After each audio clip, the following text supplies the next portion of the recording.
Je vous salue encore ce jour, chers frères et sœurs, dans le beau et précieux nom de notre Seigneur Jésus-Christ. Et je voudrais bénir quelqu'un ce matin. Je voudrais demander que la grâce de Dieu surabonde dans la vie de quelqu'un. Demeurer béni, béni, abondamment béni dans le beau précieux nom de notre Seigneur Jésus. Ce matin, je voudrais parler de quelque chose de très important pour toi et pour moi. Je voudrais rappeler à quelqu'un ce matin les promesses, les bénédictions divines. Je voudrais nous entretenir donc sur ce thème euh, accède à ton héritage. Accède à ton héritage. La Bible déclare dans le livre de Genèse, son chapitre 7, notre texte de base sera tout le chapitre 27. Et dans ce chapitre-là, nous remarquons ceci de très important. À un moment donné, Isaac avait faibli, il était fort âgé, ses yeux étaient faibles, il ne pouvait même plus voir. Il sentait déjà sa mort venir et il fallait qu'il passe le flambeau. Et qu'il vous souvienne, Dieu avait confié toute la terre à Abraham. Dieu a tout donné à Abraham. C'est pourquoi il n'y a personne de béni en dehors d'Abraham. Donc il n'y a que trois personnes qui sont bénies sur terre. Nous savons que les fils d'Ismaël sont bénis. Nous savons que les fils d'Isaac sont bénis, une minorité de juifs, mais qui tiennent, qui contrôlent les finances mondiales. Nous savons aussi que ceux qui sont en Jésus-Christ, ceux qui sont nés de nouveau, qui ont reconnu Jésus comme leur sauveur personnel et qui marchent conformément à ce que la parole déclare, sont bénis. Voilà les trois personnes qui sont bénies. Alors Dieu a tout mis en Abraham. Toutes les bénédictions sont enfouies en lui. Alors si nous avons donné notre vie à Jésus, nous sommes donc de cette semence-là d'Abraham. Et il est hors de question que nous échouons. Isaac, voyant que ses jours sont comptés, il a demandé donc à son fils aîné, très important pour eux, parce que l'héritage revenait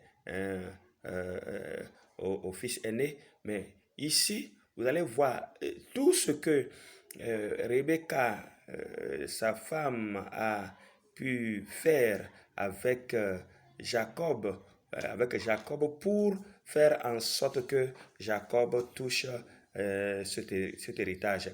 Et nous voyons que après avoir écouté la discussion entre Isaac et son fils Ésaü, et voilà comment les choses se sont passées. Et Rebecca de son côté va se préparer, parce que Jacob naturellement n'était pas poilu et il n'était pas un homme des champs.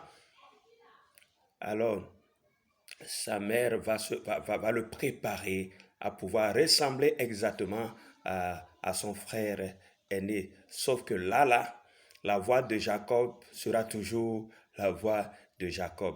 Et Jacob va se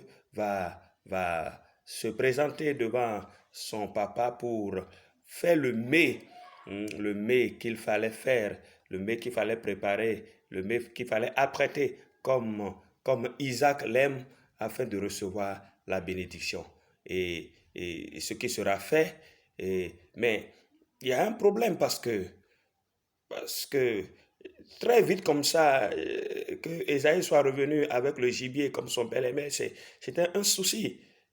Et Jacob, dans son mensonge, dira que l'Éternel, son Dieu, l'a amené devant lui. C'est ce qui a fait que, et très rapidement, il est venu. Il est venu, il a pris le gibier, il a fait le repas.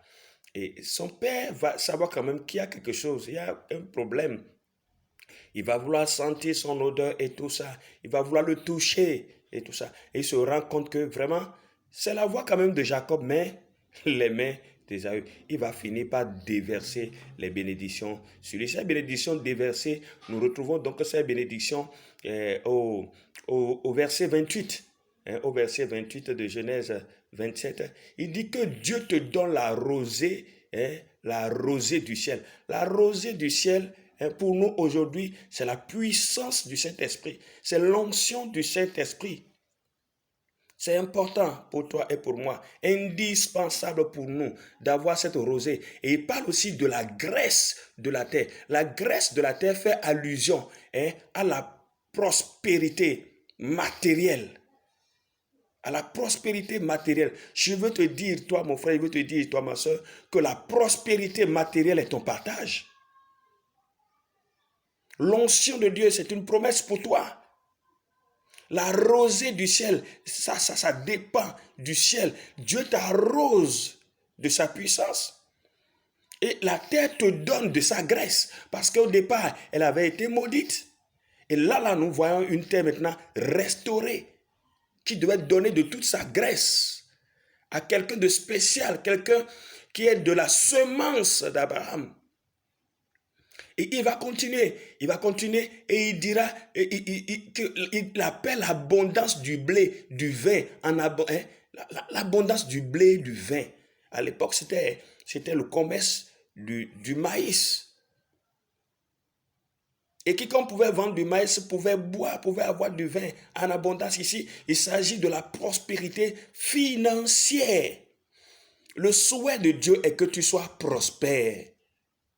C'est ta portion, c'est ton héritage. C'est pas que tu devais commander ça, c'est pas que tu devais rechercher ça, c'est ta portion. Et regarde à Joseph dans la maison de Potiphar, on pouvait voir combien de fois Potiphar était conscient que tout ce que Joseph touchait prospérait. Tout ce que la main de Joseph touchait prospérait à cause de cet héritage. Même en prison, Joseph aidait les gens à pouvoir retrouver la liberté. C'est ta portion, c'est ton héritage. La bénédiction matérielle, cette prospérité matérielle est ta part. La prospérité financière, c'est ta part. Si tu es donc de cette semence d'Abraham, si tu as donné ta vie à Jésus-Christ de Nazareth, tu es de cette semence-là. Et cette bénédiction est ta portion. On ne doit pas, lorsque parfois nous prions, et quand il commence, il dit que les peuples te soient soumis. Il faut, c'est dingue ça. Je vois comment Isaac était conscient que Dieu avait donné toute la terre à son père Abraham et qu'il était conscient de cela, il le déclare dans la vie de son fils, que les peuples te soient soumis, que les nations se prosternent devant toi. Il dit, sois le maître de tes frères et que les fils de ta mère se prosternent devant toi. Maudit soit quiconque te maudira et béni soit quiconque te bénira. Ce n'est même pas la peine de prier contre ceux qui te maudissent. À l'instant où ils se mettent à te maudire, cette malédiction commence par se manifester dans leur vie. Je voudrais te dire, cher frère, ce matin, que la bénédiction matérielle, la graisse de la terre, est ta portion. Le blé, le vin en abondance qui fait allusion à la prospérité financière, c'est ta portion. Les nations se prosterneront devant toi. La rosée du ciel qui fait allusion à la puissance de Dieu, à l'onction du Saint-Esprit, c'est ta part. C'est ta part. Relis à plusieurs reprises. Tu peux commencer déjà, même à partir du chapitre 26, pour voir combien de fois les ennemis d'Isaac ont échoué devant lui.